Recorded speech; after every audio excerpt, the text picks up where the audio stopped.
नमस्कार, आप देख रहे हैं न्यूज 18। मैं हूं आपके साथ मेनका चौधरी। 100 गांव 100 खबर रुख करेंगे इस सफर पर। उससे पहले बड़ी खबर मुंबई से, जहां पर बॉम्बे हाई कोर्ट से कंगना को बड़ी राहत मिली है।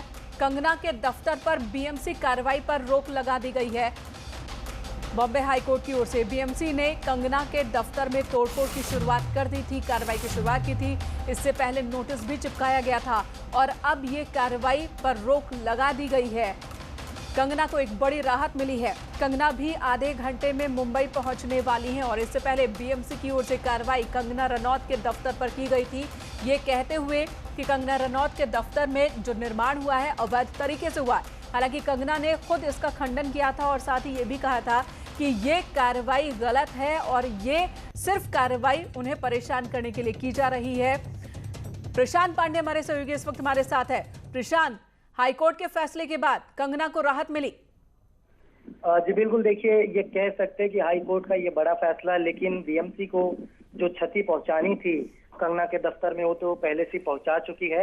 लेकिन सबसे दिलचस्प ये होगा क्योंकि हाई कोर्ट ने आगे की सुनवाई कल तक रखी है, कल दोपहर तक रखी है। तो ऐसे में अब देखना होगा कि कंगना और उनके वकील क्या तय करते हैं। कल जब एक बार अदालत में ये जो कार्रवाई पर रोक लगी है, इसकी वजह क्या बताई गई है? क्या 30 सितंबर तक जो कार्रवाई पर रोक है कोविड को देखते हुए, कुछ जिसका जिक्र कंगना ने अपने ट्वीट में किया है, वो वजह है या फिर कोई और? देखिए, वीडियो कॉन्फ्रेंसिंग के जरिए सुनवाई थी। एडवोकेट रिजवान सिद्दीकी जो उनके हैं, उनका साफ तौर पर कहना है उन्होंने याचिका दाखिल करते हुए रोक लगाई थी तोड़फोड़ के ऊपर। और उनकी मांग ये थी कि जिस तरह से महाराष्ट्र में 30 सितंबर तक रोक लगी हुई है और यहाँ पर कंगना रनौत है भी नहीं जो दफ्तर की मालकिन है। हालांकि बीएमसी ने नोटिस दिया, उसके 24 घंटे ही बीते। ये तमाम दलीलें उन्होंने हाई कोर्ट के सामने रखी, जिसे एक्सेप्ट करते हुए हाई कोर्ट ने तोड़फोड़ पर या आगे की किसी भी एक्शन पर रोक लगा दी है। साथ ही ये कहा गया है कि कल दोपहर 3 बजे विस्तार से इस पर सुनवाई होगी और बीएमसी से रिपोर्ट मांगी गई है। हाई कोर्ट ने यह कहा है कि बीएमसी इस पर अपना जवाब कल फाइल करेगी कि आखिर किन बातों को ध्यान में रखते हुए एक्शन लिया गया है। तो जी हमें प्रशांत, धन्यवाद। इस वक्त रोकेंगे आपको। धन्यवाद पूरी जानकारी देने के लिए। तो हाई कोर्ट से बड़ी राहत कंगना को फिलहाल मिली है, फौरी तौर पर यह राहत है, लेकिन कल इसी मसले पर फिर सुनवाई होगी। बीएमसी अपना पक्ष रखेगी और उसके बाद आगे का फैसला लिया जाएगा कि कंगना रनौत का दफ्तर वाकई अवैध तरीके से यहां पर निर्माण कराया गया है या नहीं। आज आगे का हिस्सा तोड़ा गया बीएमसी की ओर से।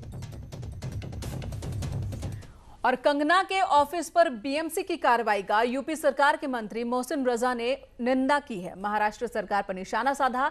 उन्होंने कहा कि महाराष्ट्र सरकार कंगना रनौत से डर गई है। सरकार आज कंगना रनौत जी से कितना भयभीत है, कितना डर गई है, इससे ये साफ जाहिर हो रहा है कि 24 घंटे का नोटिस भेजा गया उनके ऑफिस को इनलीगल बताकर और उससे तुरंत पहले ही वहां बुलडोजर भेजकर कार्रवाई कराई जा रही है।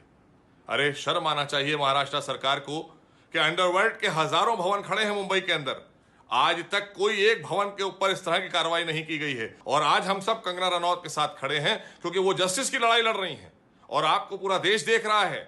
आप छत्रपति शाहू महाराज जी का अपने आप को वंशज बताते हैं, आज उनको भी ये बात के लिए कहीं ना कहीं वो सोच रहे होंगे कि ये ऐसे हमारे वंशज हैं जो एक महिला को इस तरह से अपमानित कर रहे हैं और देशद्रोहियों को महिमा मंडित करते हैं मुंबई के अंदर।